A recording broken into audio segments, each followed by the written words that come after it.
네, 반갑습니다. 국정기획위원회 대변인을 맡고 있는 조승래 국회의원입니다. 오늘 브리핑은 모두의 광장에 새롭게 탑재되는 AI 기능을 설명하고 시연하기 위해서 마련됐습니다. 일요일에도 나와서 취재하시는 언론 여러분들 고생 많으십니다. 먼저 이 AI 기능 탑재 브리핑 전에 간단히 먼저 하나 말씀드릴 게 있는데, 토요일인 어제 AI 노동 안전 분야 규제 정책 방향을 논의하는 규제 합리화 TF가 열렸습니다. 물론 보도자료로 배포가 완료됐습니다만 이 자리에서는 새 정부의 규제 철학 및 규제 설계 방안, 노동 안전 분야 규제 합리화 방안, 인공지능 분야 규제 혁신 방향에 대한 심도 있는 토론이 진행됐고 보도자료를 참고해 주시기 바라겠습니다. 예, 지금부터 모두의 광장에 새롭게 탑재되는 AI 기능에 대한 설명을 드리도록 하겠습니다. 아시는 것처럼 모두의 광장은 국민이 정부의 정책을 제안할 수 있는 플랫폼입니다. 지난 6월 18일 개통 이후에 현재까지 5천여 건의 정책 제안과 60만여 건의 민원이 접수됐습니다. 이번에 이 모두의 광장에 탑재되는 AI 기능은 자동 분류, 멀티모덜, 그리고 핵심 내용을 요약하는 이런 기능을 갖고 있습니다. 이 AI를 통해서 국민의 편의와 행정 효율성을 동시에 증가시킬 수 있을 것으로 기대하고 있습니다. 텍스트 이외에도 음성, 이미지를 통해서 제안을 작성할 수 있는 멀티모덜 기능을 도입해서 국민이 더욱 쉽게 플랫폼을 이용할 수 있도록 한 것이 핵심일 것입니다. 이와 함께 기존에 사람이 담당하던 수천 건 제안의 부처별 분류 작업을 이제는 AI가 수행함으로써 분류에 드는 시간도 대폭 단축할 수 있게 됩니다. 관리의 효율성이 높아진다는 의미입니다. 예, 상세 내용은 시연으로 직접 보여드리도록 하겠습니다. 시연에는 실무 담당자인 우재원 행정위원이 직접 진행하도록 하겠습니다. 시연 직후에 질문도 받도록 하겠습니다. 관심을 가지고 지켜봐 주시기 바랍니다.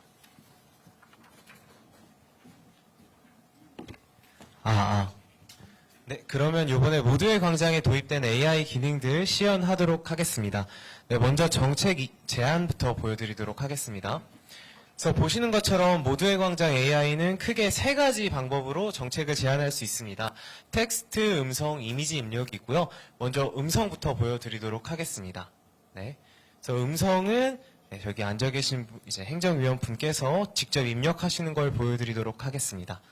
네, 음성 신호 잡히나요?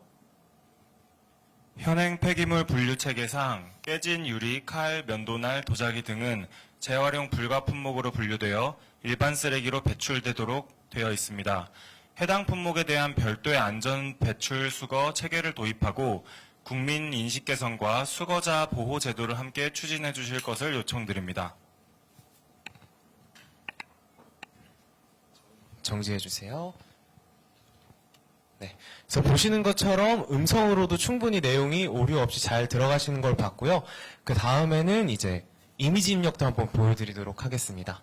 그래서 이미지에는 JPG 파일이나 PDF 파일 같이 이제 텍스트가 들어가 있는 이미지를 입력을 하면, 네, 이렇게 보시는 것처럼 그 이미지 원본 한번 보여주시겠습니까? 네.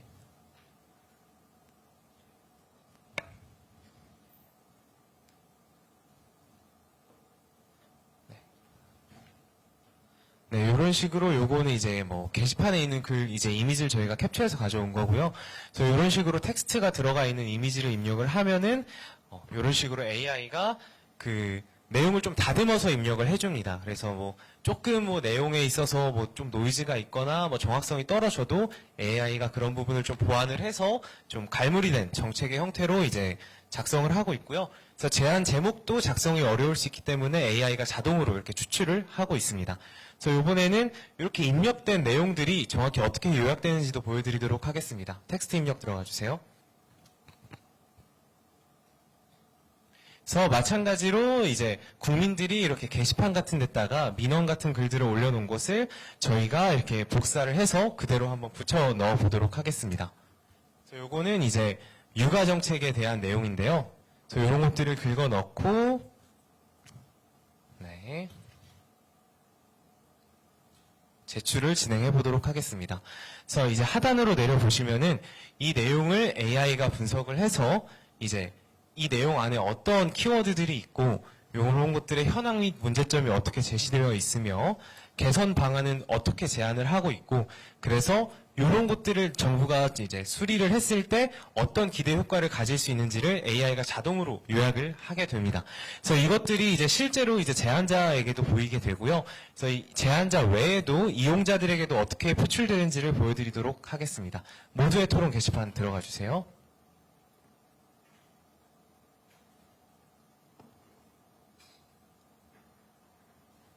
네. 그래서 실제 이렇게 해서 게시판에 글이 올라가게 되면요. 이런 식으로 원문의 하단에 AI가 이 원문의 내용을 요약한 것들이 들어가게 됩니다. 그래서 이 국민들이 이걸 보시고 훨씬 원문의 내용을 쉽고 빠르게 캐치를 할 수 있겠죠. 그리고 그 아래 보시면은 이 원문과 유사한 이제 제안들도 AI가 자동으로 분류를 해서 노출을 시켜드리고 있습니다. 그래서 실제로 이제 모두의 광장의 이용자들에게는 이런 기능들이 노출이 되고요. 이제 두 번째로 중요한 것은 이렇게 접수된 제안을 저희가 어떻게 관리를 하고 있느냐를 보여드리도록 하겠습니다.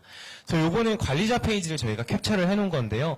관리자 페이지의 경우에는 특정한 IP에서만 접속이 되도록 되어 있어서 여기서는 저희가 이렇게 캡처본으로 가름을 하도록 하겠습니다. 그래서 보시면 AI가 이 접수된 제안을 이런 식으로 유사도 순으로 분류를 합니다. 그래서 뭐 단순히 그냥 유사한 제안을 묶는 것뿐만 아니라요.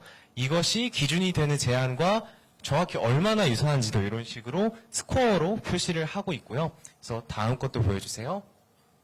그래서 유사도뿐만 아니라 이제 접수된 제안을 각 부처에 맞게끔 AI가 자동으로 분류를 하고 있습니다. 그래서 총 두 가지 필터를 사용해서 이 제안을 분류를 하고 있습니다. 유사도와 이 각 부처별 분류. 이렇게 분류를 함으로써 최대한 인간이 이런 것들을 수동으로 하는 노력을 덜 수 있도록 하는 구조로 설계가 되어 있습니다. 이상입니다.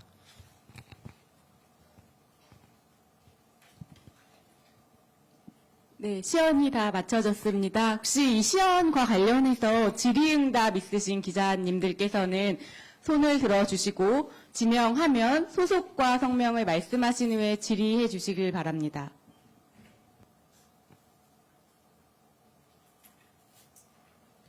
질문이 있으신 기자님 손을 들어주셔서 표현해 주시면 되겠습니다.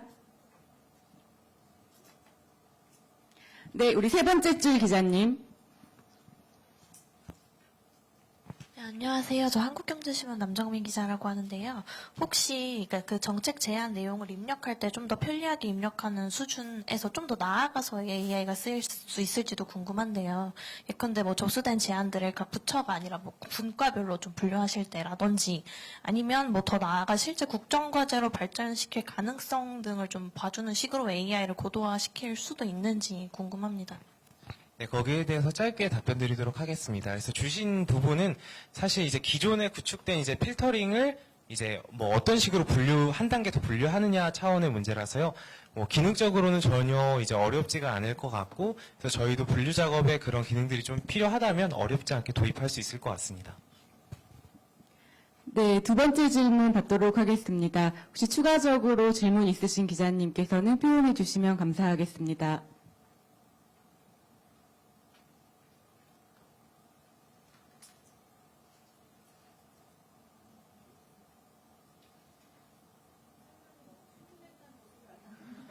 네.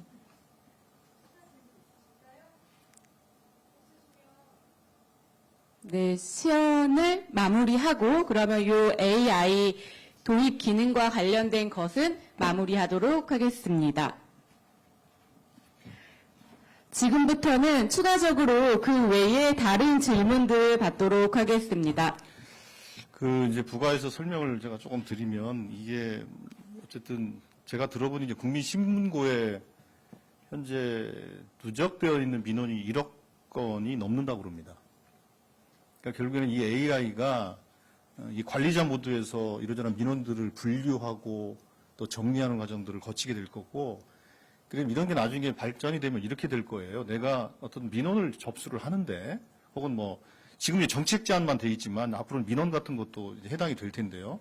내가 어떤 민원을 제기를 할 때 내 민원이 똑같은 민원이 있었는가 없었는가를 실시간으로 금방 검색을 할 수 있지 않겠어요? 그러면 굳이 내가 막 부처에 배정돼서 뭐 답을 받기 전에 훨씬 먼저 요 민원은 이미 이렇게 정리가 된 것이구나라는 것들을 바로 알 수 있게 되겠죠. 그러니까 그런 것들이 점점 이제 고도화되는 과정들을 거쳐야 될 것 같고, 이런 게 이제 AI 정부의 모습이 될 거라고 저는 생각을 합니다. 그래서 이 기능들은 조금 더 발전시켜서 향후에 우리 이제 게시판에서 토론이 진행되고 하는 과정 속에서 이런 내용들이 조금 더 풍부화되고 할 수 있도록 아마 계속 개발해 나가야 될 것 같다는 생각을 갖습니다. 자, 이 정도로 하시고 혹시 뭐 다른 질문 있으십니까? 예, 네, 우리 혼자만 질문하세요?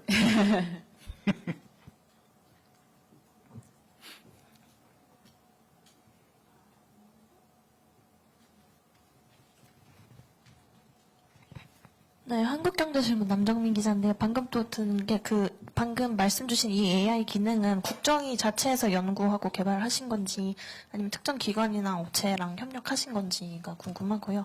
그 다음에 이제 대통령께서 기자간담회도 진행하신 만큼 좀 속도감 있게 돌아가고 있는 것 같은데 혹시 국정의 일정 마무리 계획은 어떻게 보시는지 궁금합니다. 예, 이거는 아마도 이제 각 부처에서 아까 저분한테 질문했어야 되는데 나한테 질문해가지고 예, 답변을 하세요. 그럼 접해 주시죠. 예. 마이크 좀 네. 일단 여기에 사용된 AI는 저희가 이제 네이버의 LLM인 하이퍼클로바 X를 이제 활용을 해서 제작을 했습니다. 예, 너무 간단하게 답변하는 거 아니에요? 네. 예, 그게 이 지금 예, 조금 더 설명을 좀 해주셔야 될 것 같아요. 예, 예. 네, 그래서 저희가 기본적으로 하이퍼클로버 X의 API를 활용해서 이제 개발을 했고요. 요 API를 요번에 저희 홈페이지 제작을 맡은 업체가 이제 조금 기능으로서 이제 개발을 해주신 겁니다. 예, 뭐 설명이 좀 된 것 같고요. 우리 이제 국정기획위원회의 국정과제 분류와 정부 조직 개편과 관련된 속도가 어떻게 되느냐 말씀하시는 것 같은데, 지금 어느 정도 이제 체계 작업들은 어느 정도 진행이 됐고, 구체적인 이제 과제를 하나하나 정하고, 한쪽으로는 국정 비전, 그러니까 국정 목표, 국정 전략, 추진 전략이죠. 그리고 국정 과제. 요거를 세팅하는 작업, 그러니까 체계를 만드는 작업들을 하고 있고, 또 한쪽으로는 국정 과제에 부과되어 있는 세부 실천 과제들을 이제 구체화하고 조율하는 과정들을 동시에 진행을 하고 있습니다. 그래서 이제 양쪽 다 입체적으로 진행되고 있고, 한쪽으로는 국정 과제와 세부 실천 과제를 정리하는 과정은 어느 정도 재정이 필요할 것인가에 대한 재정 계획까지 같이 검토돼야 되지 않겠습니까? 이게 동시에 다 이렇게 세 가지가 한꺼번에 돌아간다 이렇게 보시면 될 것 같고요. 이게 조금 이제 종합되고 정리되는 이제 시점이 점점 다가오고 있는 것이기 때문에 말씀하신 것처럼 속도가 지금 나고 있고, 저희들이 활동 기한은 8월 두 달 동안 돼 있어 8월 14일까지가 활동 기한이긴 합니다만, 그거보다 훨씬 더 좀 빨리 좀 마무리를 짓기 위해서 저희들이 노력을 하고 있다, 이 점만 말씀드리겠습니다. 예. 예. 두 번째 줄 기자님.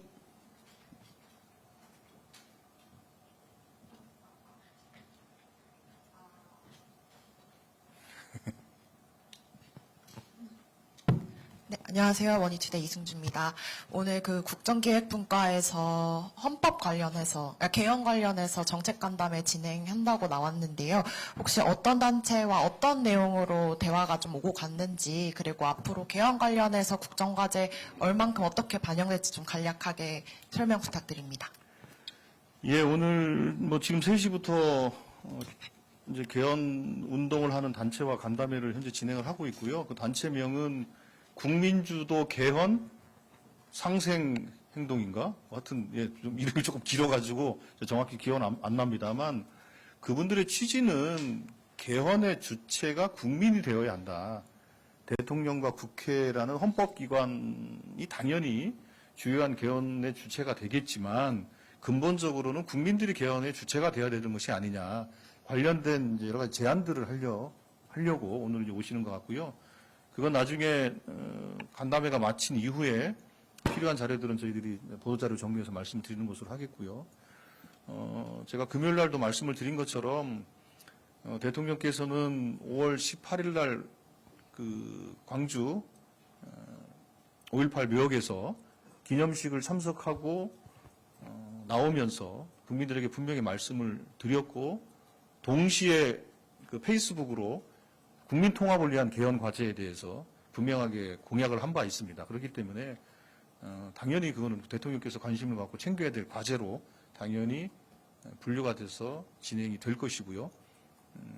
근데 사실은 비교적 공약이 구체화됐기 때문에 구체적으로 말씀을 하셨기 때문에 사실은 무슨 과제를 세부적으로 가다듬고 하는 과정들은 크게 필요하지는 않은 것 같아요. 명확하게 개헌안에 대해서 제시한 바가 있기 때문에 오히려 관심은 어떤 시기와 절차를 거쳐서 할 것인가가 오히려 조금 더 고민해야 될 주제가 아닌가 이런 생각을 좀 갖고요. 오늘은 그 개헌 운동을 하시는 그 개헌 행동 쪽에서 저희에게 요청을 해서 간담회가 진행되는 것이고 아까도 말씀드린 것처럼 간담회가 마치는 대로 보도자료를 통해서 설명드리도록 하겠습니다. 예. 다음 질문 주십시오. 추가 질문 받도록 하겠습니다. 예, 주십시오. 예. 네, 안녕하세요. 매일경제 진정화 기자입니다. 어제 진행된 규제합리화 TF에서 그 논의된 것 중에 그 논의돼서 보도자료 배포된 내용을 보면은 경제 형벌 완화 내용을 추진하겠다 그 담겨 있어가지고 어떻게 이게 규제 합리화랑 연결되는지 어떤 내용인지 여쭙니다. 일단은 우리가 이제 규제라 하면 보통 그러니까 국민의 안전을 혹은 또 환경을 또 여러 가지 이 국민이 갖고 있는 기본적인 권리를 침해하고 있는 것에 대한 보호를 위해서 만들어진 규제가 있고 또 한편으로는 그거를 보호하기 위해서 어떤 사업자나 경제 주체가 감당해야 할 당연한 의무가 있는 거 아니겠습니까? 그 의무에 따른 여러 가지 이제 벌칙 규정들을 적용하게 되는데 저희들은 이제 새로운 산업이라든지 이런 부분에 있어서는 물론 국민의 안전이나 뭐 이런 거 관련돼서는 생명에 관련된 부분들에 대해서는 당연히 필요한 규제들은 반드시 당연히 해야 될 것이지만 그러나 규제 설계가 이런 형벌적 형태로 규제를 설계하는 방식보다는 오히려 인센티브 방식으로 설계하는 것이 오히려 시장 순응적이고 신산업을 육성하는 데 훨씬 더 바람직한 방향이 아니겠냐라는 그런 문제 제기가 좀 있었고 그런 문제의식에 근거해서 그런 방향에 대한 검토를 해보자라는 취지로 그렇게 어제 보도자료가 작성됐다는 말씀을 드리겠고요. 그 부분에 대해서는 조금 더 세부적으로 논의하는 과정 속에서 어떤 사례를 좀 제시하고 그 방향을 제시할 수 있을 것 같습니다. 예. 다른 질문 있으실까요?